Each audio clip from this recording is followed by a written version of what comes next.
행복하게 야구하고 있다는 이정우의 메이저리그 2년차 52번째 경기가 워싱턴에서 열리게 되었습니다.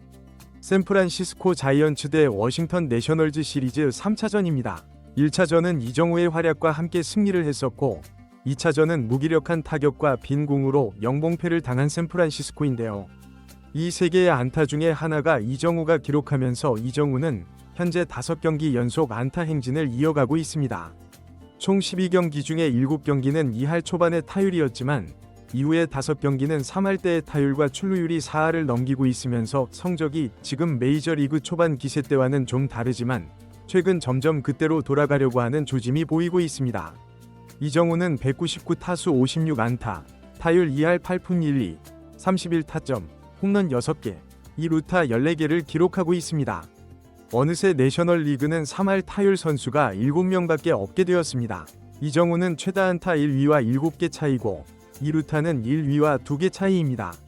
아직도 110경기 정도 남아있기 때문에 이정우의 타격 기록은 더 좋아질 수 있습니다. 이정우는 올 시즌 새로운 기록을 세우고 있는데요. 이날 현재 병살타를 하나라도 친 타자는 총 368명, 한 개도 치지 않은 타자가 213명인데 그 중에 규정 타석을 채운 건 이정우를 비롯해서 17명뿐입니다. 이들을 타석수 순으로 나열하면 이정우는 세 번째입니다.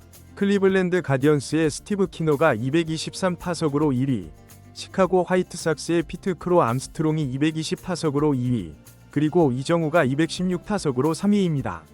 이들이 올 시즌 병살타를 한 개도 치지 않은 타자 베스트 3라고 보면 됩니다. 한 시즌에 규정 타석을 채우면서도 병살타를 한 개도 치지 않은 선수는 역대 4명이라고 하는데 이정우의 이 기록도 주목할 부분입니다.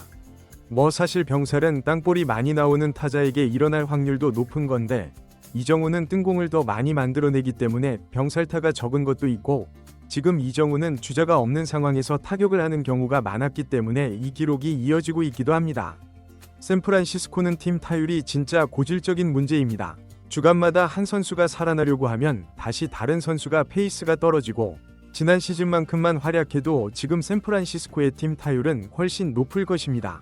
체프먼, 아담에스, 웨이드 주니어 워낙 부진하면서 2할 초반대 타율이고 주전 포수 베일리는 1할대 타율입니다.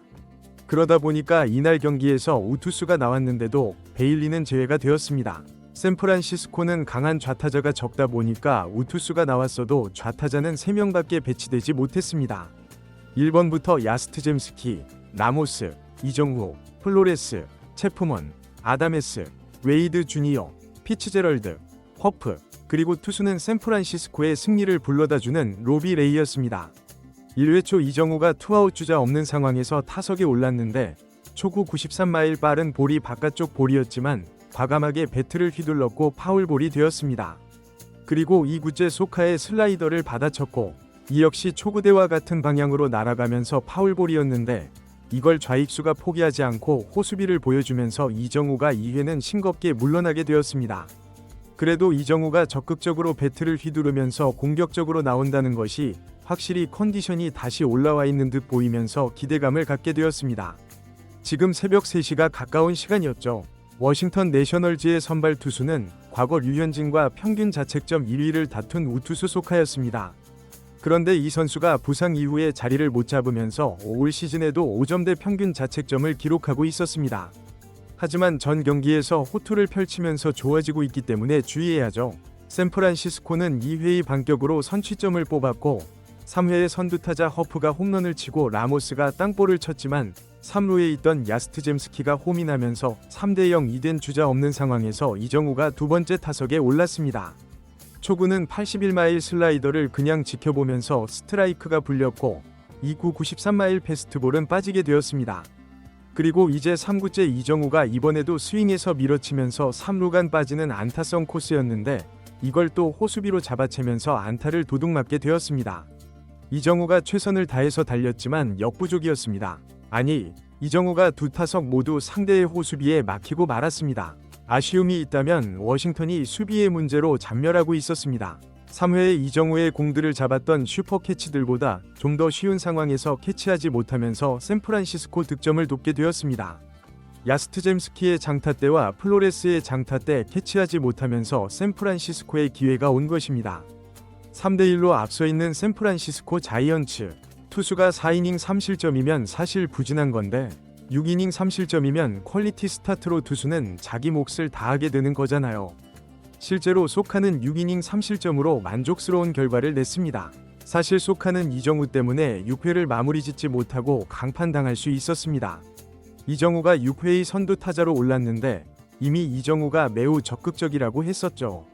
이번에 150km짜리 패스트볼 초구를 잡아당겨서 때리면서 6경기 연속 안타 행진을 이어갔고 점수차를 벌릴 수 있는 기회가 찾아왔습니다. 타구 속도가 160km짜리 시원한 안타였습니다. 하지만 다음 플로레스가 병살타를 쳐버리면서 이정우도 2루 진입 실패. 순식간에 투아웃이 되었고 소카는 깔끔하게 이닝을 종료시켰습니다.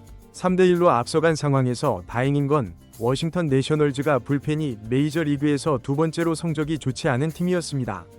불펜 평균 자책점이 6점대였습니다. 그러니까 소카는 이번에도 패전 투수 유력 상황이죠. 이정우는 57안타로 1위와 격차를 좁혔고 타율도 2할 8푼 1리가 되었습니다. 이정우는 7회 혹은 8회에 다시 타석에 나올 수 있었습니다. 소카 대신 좀 더 빠른 우투수가 등판했고 7회에 웨이드 주니어부터 아웃시키면서 이정우는 8회에 나올 조짐이었습니다. 그런데 피츠제럴드가 볼넷으로 출루하면서 기회를 잡았고 야스트젬스키까지 상대 수비 실책으로 출루하면서 투아웃 주자 1, 2루로 추가 득점 찬스였습니다. 아무래도 3대1엔 상대가 홈런 한 방에 역전도 가능하기 때문에 안심할 수 없었죠. 주자 1, 2루인 상황에서 타석에 선 라모스. 솔직히 이전에 라모스가 땅볼로 그 한 점을 낼 때 아쉬워했었습니다. 라모스가 그냥 삼진을 당하는 게 나았고 그걸 바라게 되더라고요. 왜냐면 밥상이 차려있는 상태에서 이정우가 타석에 서야 타점도 올리고 이정우가 득점권 타율이 매우 좋으니까요. 그런데 그게 계속 끊겼습니다. 7회에 라모스가 주자 1, 2루가 되었을 때 라모스가 볼넷을 얻든 아니면 안타를 쳐주길 바랐고 이정우가 7회에 올라와야 했습니다. 그게 아니면 또 8회 주자 없이 타석에 오르게 되니까요. 하지만 기대와 다르게 라모스는 3구 3진으로 물러나면서 이정우는 8회에 올라왔습니다. 3대1이 유지된 상황에서 이정우는 선두 타자로 나섰습니다. 이정우는 초구를 지켜봤고 이 구째에 그대로 걷어 올리면서 잘 맞은 타구가 나왔는데 그게 중견수에게 걸리면서 아웃이 되고 말았습니다. 다 좋은데 타격감도 좋아 보이고 적극적으로 타격하는 것도 좋고 그런데 결과는 4타수 1안타로 마무리가 되었습니다. 오늘 경기로 200타석을 돌파했는데 타율은 그래도 2할 8푼에서 더 떨어지진 않았습니다. 샌프란시스코가 승리를 하면서 1위 다저스를 추격할 수 있는 것만으로 만족해야 했습니다. 이제 이정우는 메이저리그 승률 1위 디트로이트와의 3연전을 치르게 되는데요. 이 경기가 중요한 건 디트로이트가 선발진이 메이저리그 최강이라고 불리고 있습니다.